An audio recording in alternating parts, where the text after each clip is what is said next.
নমস্কার বন্ধুরা, আজকের রেসিপি সাবুর খিচুড়ি। যে কোনো উপোসের দিনে এই সাবুর খিচুড়ি বানিয়ে খাওয়া যেতে পারে, অথবা বাচ্চাদেরকে টিফিন হিসেবেও দেওয়া যেতে পারে। ভীষণই হেলদি একটা রেসিপি। তো রেসিপিটা এবার শুরু করা যাক। সবার প্রথমে এখানে নিয়েছি আমি 150 গ্রামের মতো মুগ ডাল। কড়াইয়ের মধ্যে শুকনো খোলায় মুগ ডালটাকে একটু নাড়াচাড়া করে ভেজে নিতে হবে।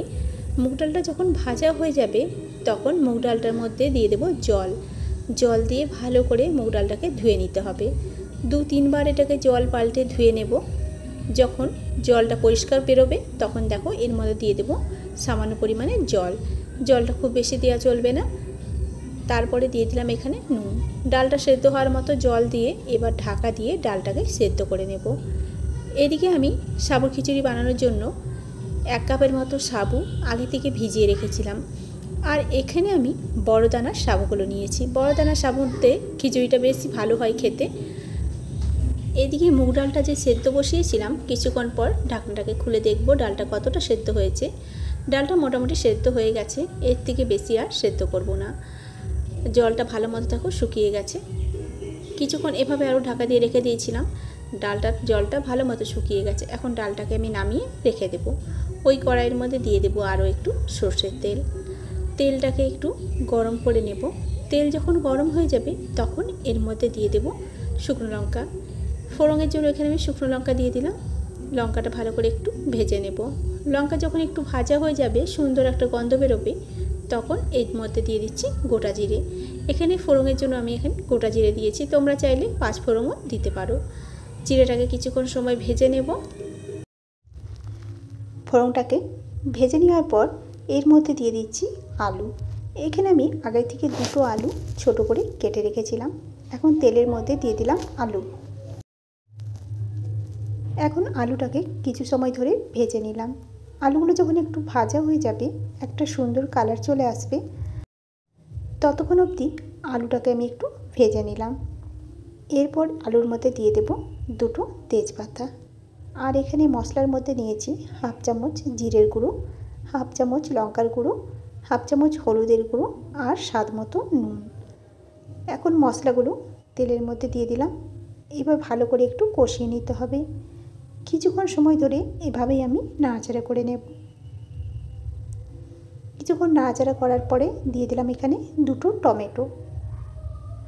টমেটো দিয়ে আবারও কিছুক্ষণ সময় ধরে আলুর সাথে মশলাটাকে কষিয়ে নিতে হবে। এবার আমি দিয়ে দিলাম সামান্য একটু জল।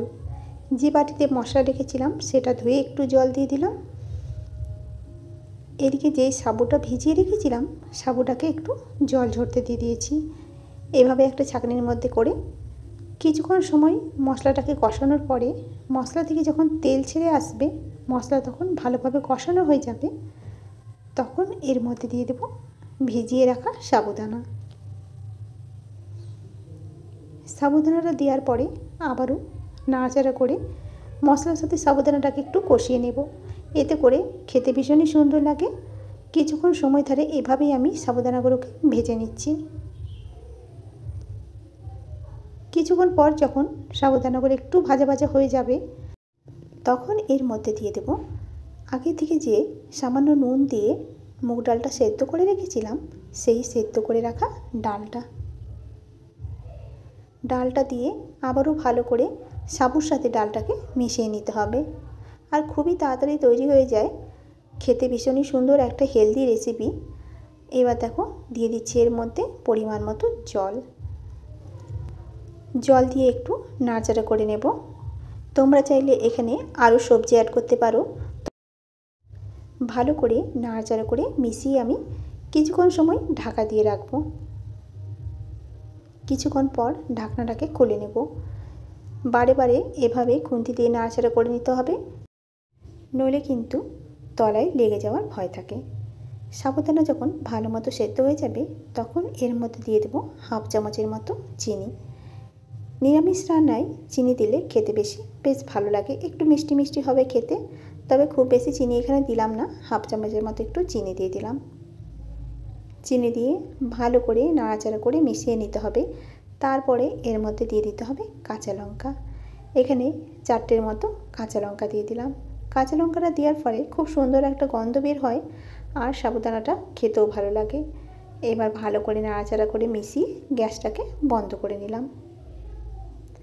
এখন সাবুদানার খিচুড়ি তৈরি হয়ে গেছে, একটা বাটির মধ্যে নামিয়ে নেব। তো তৈরি হয়ে গেল আজকের রেসিপি সাবুদানার খিচুড়ি। আজকের রেসিপি তোমাদের কেমন লেগেছে অবশ্যই কমেন্ট করে জানাবে। যদি ভালো লাগে লাইক কমেন্ট শেয়ার করতে একদম ভুলবে না। নতুন বন্ধুদের কাছে অনুরোধ রইল চ্যানেলটিকে সাবস্ক্রাইব করে রাখার জন্য। তো আজকের রান্না এ পর্যন্তই।